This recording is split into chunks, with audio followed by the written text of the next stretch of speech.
여호와께서 또 모세에게 말씀하여 이르시되 아론에게 말하여 이르라. 등불을 켤 때에는 7등잔을 등잔대 앞으로 비추게 할지니라 하시매 아론이 그리하여 등불을 등잔대 앞으로 비추도록 켰으니 여호와께서 모세에게 명령하신 바 같았더라. 이 등잔대의 제작법은 이러하니 곧 금을 쳐서 만든 것인데 밑판에서 그 꽃까지 쳐서 만든 것이라. 모세가 여호와께서 자기에게 보이신 양식을 따라 이 등잔대를 만들었더라. 여호와께서 모세에게 말씀하여 이르시되 이스라엘 자손 중에서 레위인을 데려다가 정결하게 하라.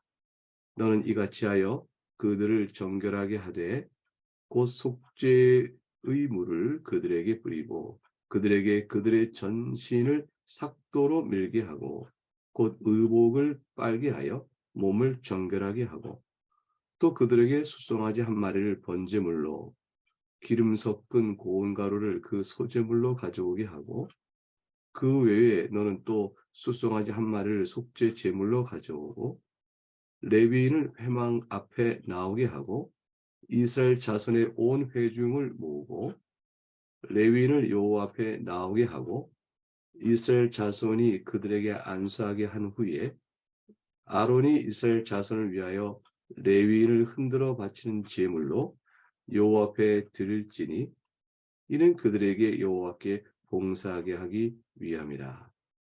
레위인으로 수송아지들의 머리에 안수하게 하고 네가 그 하나는 속죄 제물로 하나는 번제물로 여호와께 드려 레위인을 속죄하고 레위인을 아론과 그의 아들들 앞에 세워 여호와께 요제로 드릴지니라.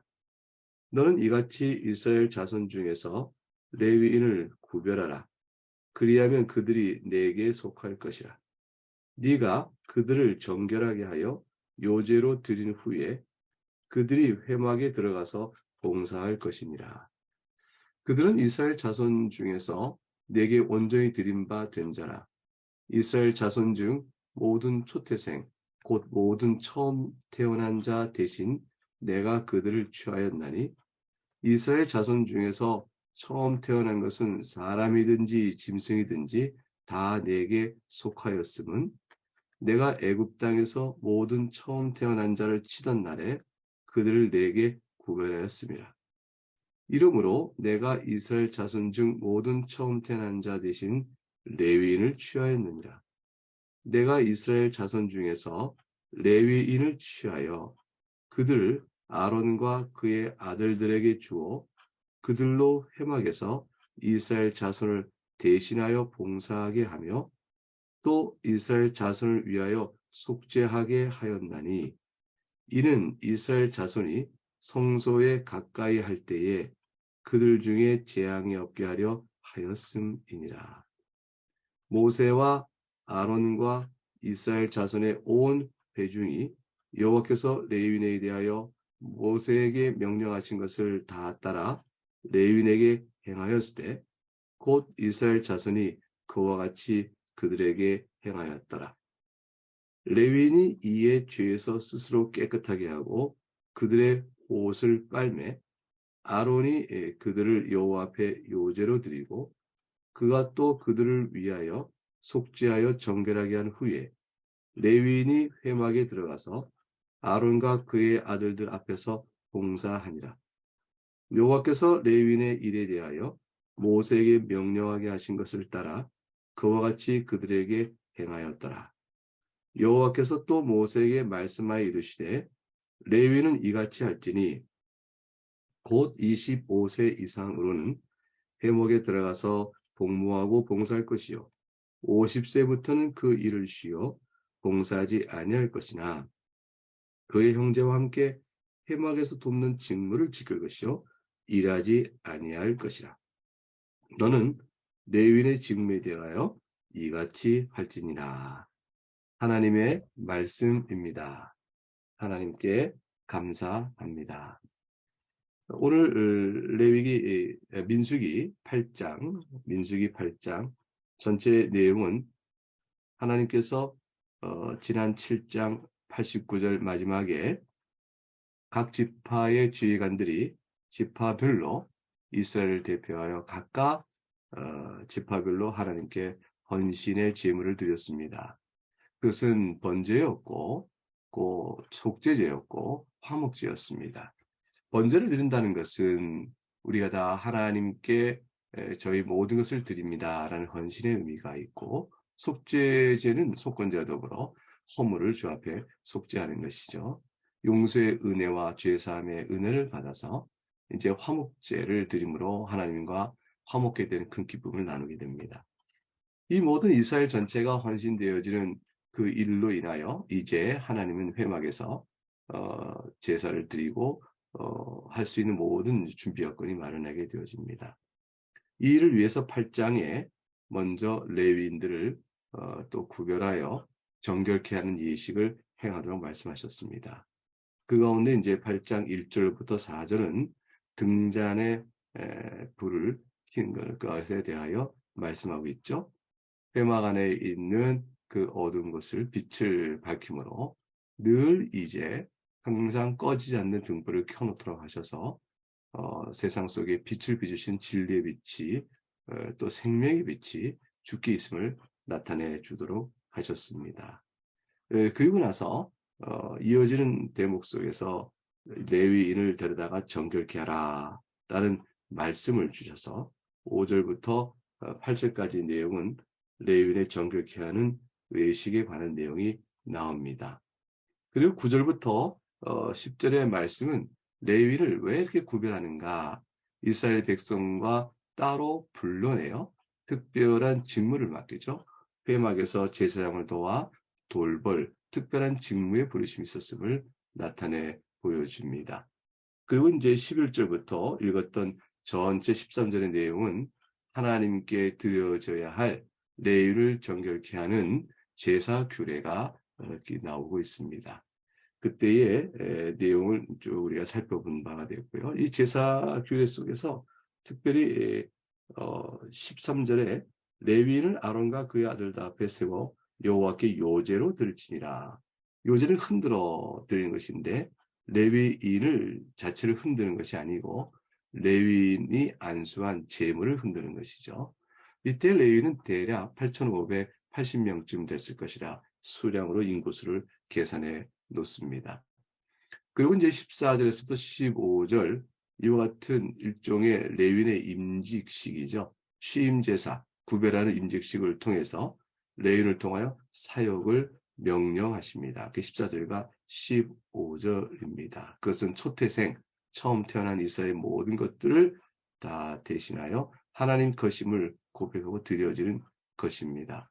그리고 이제 16절부터 19절에 레위인을 구별하는, 이렇게 구별을 따로 하는 목적이 무엇이었을까 하는 것들이 16절부터 19절 내용 속에서 설명돼 나옵니다. 그 내용은 이 구별의 예식이 참으로 중요한 것은 19절에 우리가 보듯이 이스라엘 자손을 대신하여 봉사하게 하고 속죄의 예식을 꼭 취하는 것은 하나님의 성소에 거룩하지 않은 자가, 죄사함을 받지 못한 자가, 은혜로 정결케 되지 않은 자가 임의로 대하면 하나님의 진노의 재앙을 받게 되기 때문이라고 말씀해 주셨습니다. 그리고 이제 20절과 22절이 제사를 집행하는 내용의 들이 설명되어지죠.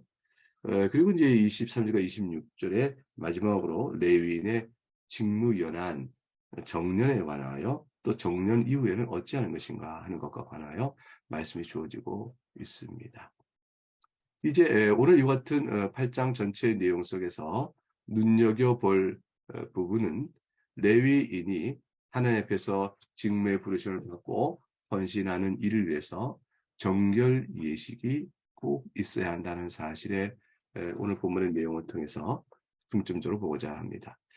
먼저 7절과 8절의 말씀을 다시 한번 같이 읽어보겠습니다. 7절과 8절 읽어보시죠. 시작. 너는 이같이 하여 그들을 정결하게 하되 그 속죄물을 그들에게 뿌리고 그들에게 그들의 전신을 삭도로 밀게 하고 그 의복을 빨게 하여 몸을 정결하게 하고 또 그들에게 숫송아지 한 마리를 번제물로 기름 섞은 고운 가루를 그 소제물로 가져오게 하고 그 외에 너는 또 숫송아지 한 마리를 속죄 제물로 가져오고 이렇게 기록되어 있습니다. 정결케 하는 예식을 어떻게 하는 것인가 했더니 속죄 물을 뿌리라 전신을 삭도로 밀라 의복은 빨아 그리고 몸을 정결케 씻으라. 이게 7절에 외적으로 개인이 해야 될 여러 일들이죠. 물론 예식 속에 이루어집니다. 그런 동시에 8절에 7절의 모든 일 자체로는 되지 않아요. 8절에 나와 있는 제사의 예식이 있어야 됩니다. 그것이 8절 보니까 번제물을 가져와라. 그리고 소제물을 가져와라. 그리고 속죄 제물이 있어야 한다. 이렇게 됨으로 인해서 제사를 통하여 그들이 근본적으로 정결케 되는 주요한 교훈이 있음을 알 수가 있습니다. 그런데 이 제사 자체도 외적인 것이죠. 왜냐하면 동물의 제사를 드린 것이 그 사람을 어떻게 정결케 합니까? 라고 물을 때 이 제사 또한 하나의 상징임을 알 수 있습니다. 하나님께서는 그런 구약 규례에 따라서 제사를 드리게 함으로 상징성에 따라 이를 정결케 했지만 실제로의 이 모든 의식 속에 작용하고 있는 것은 성령의 역사이어야 하는 것이요. 성령의 역사에 정결케 하는 은혜는 예수 그리스도로 은혜로 말미암아 되어지는 것입니다. 그래서 우리는 어떠한가? 우리가 하나님 앞에 섰을 때 어떻게 거룩한 자로 세상과 구별된 이스라엘 백성이여 하나님의 자녀로 설 수 있는 것인가? 일정한 정결의 예식이 분리된 구별의 예식이 필요하고 그 구별의 예식을 위하여 다 거룩한 자로 부름받아 서가는 헌신의 의미를 위해서 우리는 그리스도의 은혜로 정결케 되고 성령께서 우리를 깨끗이 하는 일들이 필요하게 되어집니다. 예컨대 히브리서 9장 13절과 14절을 보게 되면 염소와 황소의 피와 및 암송아지의 죄를 부정한 자에게 뿌려 그 육체를 정결하게 하여 거룩하게 하거든 하물며 영원하신 성령으로 말미암아 흠없는 자기를 하나님께 드린 그리스도의 피가 어찌 너희 양심을 죽은 행실에서 깨끗하게 하고 살아계신 하나님을 섬기게 하지 못하겠느냐. 히브리서 9장 13절에 14절 말씀입니다. 너희 양심을 죽은 행실에 깨끗하게 하고 살아계신 하나님을 섬기게 함에 있어서 그리스도의 피가 어찌 그렇게 못하겠느냐. 구약에서는 염소와 황소의 피와 암송아지 죄가 그리하였다. 하물며 그리스도의 피는 어찌 너희를 하나님을 섬기기에 부족하게 하겠느냐. 정결케 하기에 충분하다 말씀하는데 이 말씀의 적용 대상이 온 예수 그리스도를 믿는 모든 성도입니다. 모든 성도는 구약에 있어서의 회막을 섬기는 레위인과 다를 바 없는 하나님 앞에 담대히 나가 주께 은혜를 받은 자로 주님을 섬기기에 부족함 없는 모든 부르심을 받고 있는 자들이죠. 이게 신약 성도가 갖는 아주 특별한 위치입니다. 모든 사람이 다 제사장의 신분을 갖고 있다라고 말하는 것은 구약과 달리 모든 성도는 하나님 앞에 직접적인 섬김이 그리스도의 은혜로 가능케 되어진 것입니다. 디도서 3장 5절에 보게 되면 우리를 구원하시되 우리가 행한 바 의로운 행위로 말미암지 않고 오직 그의 긍휼하심을 따라 중생의 씻음과 성령의 새롭게 하심으로 하셨나니 우리 구주 예수 그리스도 말미암아 우리에게 그 성령을 풍성히 부어주사 우리로 그의 은혜를 힘입어 의롭다 하심을 얻어 영생의 소망을 따라 상속자가 되게 하려 하심이라. 중생의 씻음이요 성령의 새롭게 하심. 성령께서 우리를 갱신케 하여 새롭게 하여 주심으로 인해서 우리가 주님을 섬길 수가 있습니다. 그러므로 모든 성도는 이제는 제사장이요 레위인이라는 구약 규례의 절차를 따라서 또는 중재를 통해서 하나님께 나가는 것이 아닙니다. 이제는 우리 모두가 그리스도의 은혜로 정결케 되었으므로 레위인같이 성막을 섬길 수 있고 또한 제사장처럼 주 앞에 나아갈 수 있는 특별한 하나님과 우리 사이의 관계가 형성되어 있습니다. 물론 교회에서 신약교회에서 목사를 두고 장로 직무를 두고 집사요 권사의 직분을 두고 이렇게 행하는 것은 이 모든 섬김의 교회적 질서와 말씀과 성례와 기도와 권징의 모든 일들을 담당케 하므로 그 직무 수행을 통해서 각각의 성도가 하나님을 섬길 수 있도록 하게 하는 것이죠. 그렇게 세워진 것이므로 오늘날의 목사의 직무요 장로의 직무요 직원의 직분은 구약의 제사장이나 레위인 같은 의미로 모든 성도가 하나님께 나갈 때 이들의 섬김을 통해서 나가는 것으로 되어진 중재자 역할은 아닌 것이다. 오늘 이 아침에 우리 각각 주 앞에 나와 말씀을 듣고 기도합니다. 여러분이 직접 주 예수 그리스도의 이름으로 하나님께 나가는 것은 레위인의 이 정결케 되는 예식을 주 예수 안에서 우리가 이미 받은 자요. 심지어는 레위인은 성소 안에 들어가 섬기지 못했습니다. 제사를 직접 주관하지 못하죠. 제사장이 합니다. 제사장의 특별한 헌신된 일도 우리가 그리스도 안에서 하나님께 나아갈 수 있는 자리에 서게 된 것이다. 다만 제사장의 직분에 부르심은 오늘날 신약교회 안에서는 직무의 보편적 공적 책임을 위해서 세워지는 것과 유사성을 짓는 듯이 보이지만 신분적으로 주 앞에 서가는 위치에서는 우리 모두가 다 제사장 직분을 갖고 있는 것이라 이런 말씀을 드립니다. 21절과 22절도 오늘 본문에서 유념해 보게 되면 같은 겁니다. 아까 봤던 것과 마찬가지로 정결 예식에 대한 실행의 내용이 나와 있죠. 다시 보면 21절, 22절 두 절을 같이 읽어보죠. 레위인이 이에 죄에서 스스로 깨끗하게 하고 그들의 옷을 빨매 아론이 그들을 여호와 앞에 요제를 드리고 그가 또 그들을 위하여 속죄하여 정결하게 한 후에 레위인이 회막에 들어가 아론과 그의 아들 앞에서 봉사하느니라. 여호와께서 레위인의 일에 대하여 모세에게 명령하게 하신 것을 따라 그와 같이 그들에게 행하였더라. 예, 하나님 말씀하신 대로 정결케 되고 속죄한 모든 일을 드림으로 레위인이 직무를 맡을 수 있도록 구별해 내었습니다.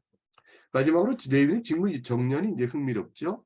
25세 이상으로 회막에 들어가 복무하고 50세부터는 그 일을 쉬어 봉사하지 아니할 것이라. 일종의 이제 정년되어 은퇴하는 것입니다. 은퇴하여서는 어떻게 되나? 레위인이 일반인으로 돌아가는가 아니면 회막을 돕는 직무를 계속하는가? 회막을 돕는 직무를 계속하되 직접 일을 하는 것이 아니고 다만 돕는 위치에 하는 것이라 이렇게 되어 있습니다. 그러므로 일의 주관자의 책임에서 명쾌되되 그 일의 주변적 일 가운데 50세 이상이 된 자가 은퇴자로 할 만한 일을 적절하게 돕는 정도로 일을 이렇게 낮춰주게 되어집니다. 이들이 이제 정년 이후에 일반인으로 똑같이 가는 것이 아니고 레위는 남게 되어지는 것이죠. 그러나 50세부터는 회막 봉사를 시무 연한에 있는 레위인에게 맡기고 그 옆에서 돕되 직접 하지는 않게 하셨다. 이런 하나님께 주신 전체적인 직무의 내용이 남아 있습니다. 예, 오늘 이렇게 해서 우리가 8장을 통해서 어떤 교훈을 받게 되는가요? 이스라엘이 정결케 된 일을 자기 힘으로 하거나 임의로 자기가 정한 제도로 해서 깨끗이 됐다 이렇게 말할 수가 없다는 사실을 보게 됩니다. 하나님께서 명령하신 바대로 행함으로 되어지는데 그 명령이 하신 바대로 되어지지 아니하면 레위인의 직무는 구별되고 하나님께 헌신되는 일로 나갈 수가 없었습니다. 근데 그 명령하신 일은 근본적으로 몸을 정결케 하고 모래 털에 모든 몸을 삭도로 미는 것이요. 의복을 깨끗이 하는 것이요. 몸을 깨끗이 하는 것에 그치는 것이 아니라 하나님 앞에 제사예로 나가야 됐습니다. 속죄제의 제사가 없이는 되지 않았던 거죠. 모든 교인이 다 우리가 예수 그리스도를 믿음으로 그의 속죄로 말미암아 믿는 자에게 베푸시는 은혜가 있고 성령의 정결케 하신 은혜를 받습니다. 이 모든 것의 상징성을 주께서 말씀하신 은혜의 방편인 세례를 통해서 나아가죠. 그러므로 레위는 직무를 맡겨서 이렇게 정결되고 구별된 예가 있어야 했듯이 우린 다 믿음으로 그리스도의 은혜로 하나님을 섬기는 복된 자로 부름을 받고 있는 것입니다. 그러므로 이 말씀에 따라 우리가 한번 같이 기도할 것은 우리가 다 이 은혜를 입었은즉 신자로서 하나의 부름받은 자로 주님을 기쁘시게 하며 그 일을 우리의 기쁨으로 삼고 나아가는 우리가 되게 하옵소서. 주님을 사랑합니다. 감사합니다. 이 말씀을 놓고 각각 함께 우리의 30초 정도 적용하며 기도하겠습니다.